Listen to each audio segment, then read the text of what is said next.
Hi friends, అందరికీ good morning. కాఫీలు టీలు అయిపోయా? టిఫిన్లు కూడా చేశారా? అసలే స్కూళ్ళు ఓపెన్ చేశారు. తల్లులు లేచి చకచక వంట పనులు టిఫిన్ పనులు చేసేయాలి. ఉరుకురు పరుగులతో ఉంటుంది తల్లి పని.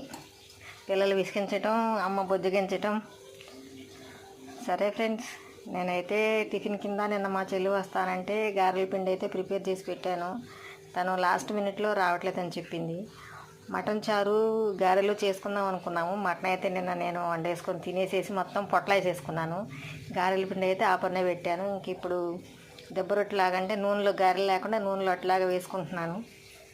ఇదైతే చాలా బాగుంటుంది. ఉల్లిపాయ, పచ్చిమిరపకాయ, జీలకర్ర వేసి ఇలా వేసుకున్నా కానీ బాగుంటుంది. గారె కంటే ఇది ఇంకా టేస్ట్గా ఉండిద్ది. నేనైతే ఈరోజు టిఫిన్ కింద చేసుకుంటున్నాను. మీరైతే టిఫిన్ కింద ఏం చేసుకుంటున్నారో కామెంట్లో చెప్పండి ఫ్రెండ్స్. పనులైతే